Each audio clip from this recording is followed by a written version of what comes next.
Okay, so we're gonna do a tank test.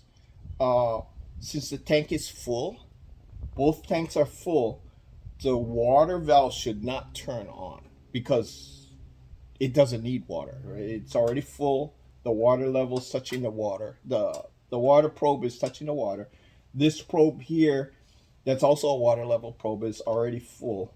The dosing tank is full. So we don't have the group valve connected to the head yet, so this won't take water pressure. So what will happen is when I turn this on, nothing is supposed to fill because it's already full.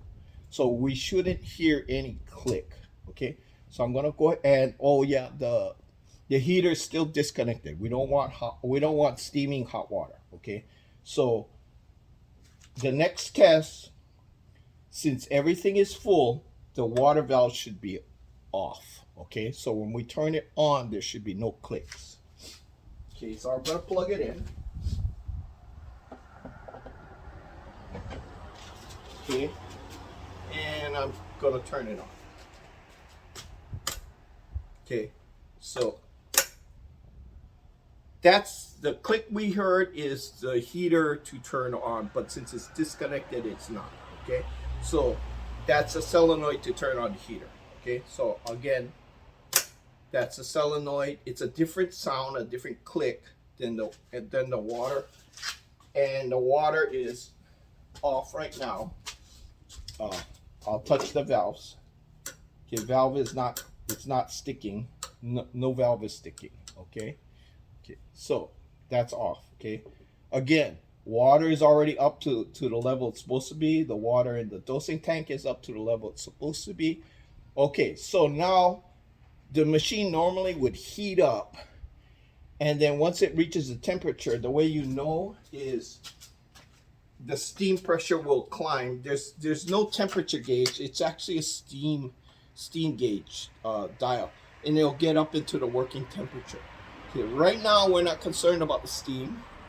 Okay, we're just concerned if water is going to go into the group head. So the pump will turn on, and water should, well, actually, well, the water is not connected to this. The water will come out of the group head. So let me get this out of the way.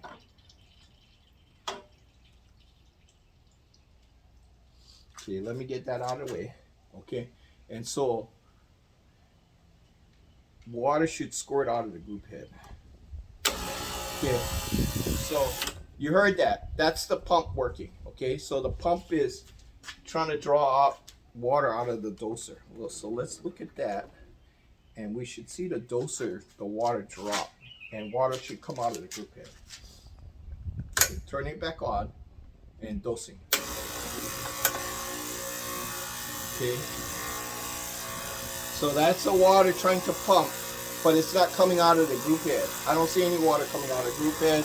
The water's not lowering, so that means that pump, even though it's on, you can hear it vibrating, it's not pumping water. So either there's a what we call a water air brake, or where air gets into the pump, and the pump, in order to pump to work, it needs to have water in it. Okay, so right now the pump is dry and it's just vibrating and trying to pump, but there's no water in it. So we have to prime the pump. In this particular case, since I have everything open, water theoretically should seep down. Just the pressure of the water should seep down and fill up the pump. Okay, and it should have happened already. So just the fact that it's not pumping tells me that there's probably a clog in there. So I'm going to try it one more time. See if we can get a dose.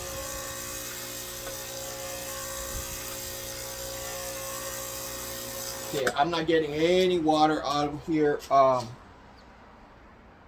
Okay, so that strongly suggests we got a clog or we got an air brake. Okay, so I'll come back and show you how to do that.